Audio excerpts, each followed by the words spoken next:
Don Poyer along with Jim Hendrick, and we have an unexpected visitor. Vice President George Bush is in the pits with Jim. Mr. Vice President, you're a powerboat man, an ex-Navy man. What do you think of that boat? I think it looks awful swift for me. I got a deep V-hull cigarette, and I believe the Miss Budweiser would whip me. So I want to watch it in action out there. I want to see it. Back up to you, Don.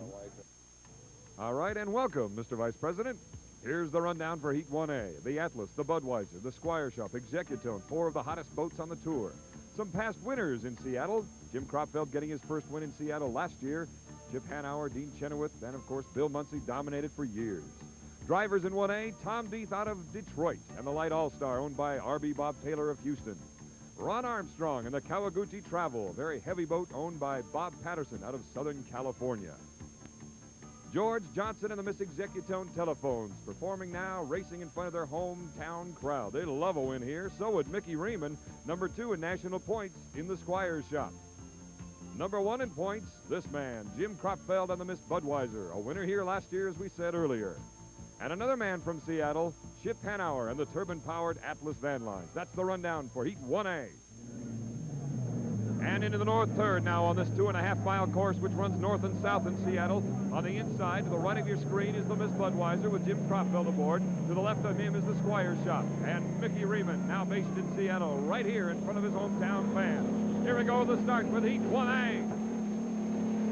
And it appears that the Squire Shop with Mickey Riemann may have jumped the gun. In the meantime, he has the lane number 2. On lane number 1 is the Budweiser with Jim Kropfeld heading into the south turn. On the outside is the U-80. That's the Kawaguchi Travel with Ron Armstrong. And in lane number 3 is George Johnson in the Executone Telephones. Where's the Atlas Van Line? It's way back, way back. And as a matter of fact, the Light All-Star did not even start. So it's a 5-boat race as they go into the south turn.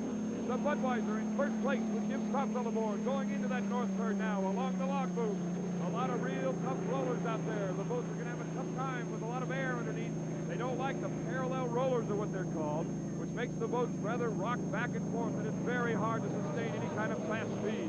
The Squire Shop right now running in second place. We'll have to get word on whether or not Mickey Riemann jumped the gun. You see the Budweiser, the national point leader here in 1984, going around the south turn. In third place, maybe second, the Executone Telephones with George Johnson. Atlas Van Lines back quite a ways. Some engine problems early on for Chip Hanauer here in 1A. Down the backstretch, first place the Bud, second place that man, Chip Hanauer, check that, Mickey Riemann and the Squire Shop. Coming down to complete lap number 2 is the Budweiser with Jim Kropfeld aboard. Let's get a speed, 122.9 miles per hour. The Budweiser in first place. Second place, Squire Shop, Mickey Riemann. And in the battle for 4th and 5th, it's the U-80 on the inside, Atlas Van Lines on the outside. Turbines on it. Turbines way back. Bernie Little, the owner of the Budweiser, yes. His crew just telling him that the Atlas Van Lines have slowed down. More trouble for Chip Hanauer and the Atlas Van Lines.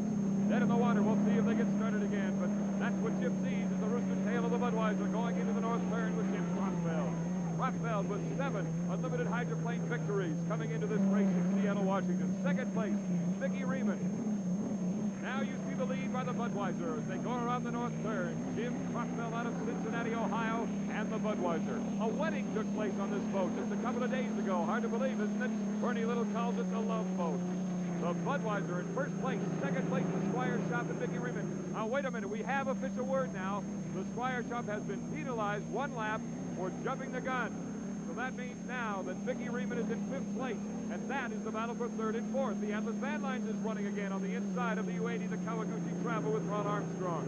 That is the 3rd and 4th place battle with Executone in 2nd place. Mickey Riemann is in last place with the Squire Shop, and the Budweiser is on top. The Atlas Van Lines running past the U-80 now as he tries to get some points. Chip Hanauer, we have only 2 heats here, so you've got to grab points when you can to get into the finals. Jim Kropfeld in first place with the Budweiser, coming into the south turn on a very gray day here in Seattle. The water not very forgiving, especially in the south turn, and as he goes down the back chute along the log boom. Executone Telephones right now in 2nd place. The Budweiser in 1st. The Atlas Van Line is in 3rd place right now. Chip Hanauer, winner of 3 straight Gold Cups, and of course the winner 1 week ago in the Gold Cup in the Tri-Cities area of Washington State. The Budweiser with Jim Kropfeld looking for his 8th victory in the Unlimited Circuit. Jim Kropfeld out of Cincinnati, driving for Bernie Little in his 3rd year. And here's your winner of Heat 1A, Jim Kropfeld and the Bud.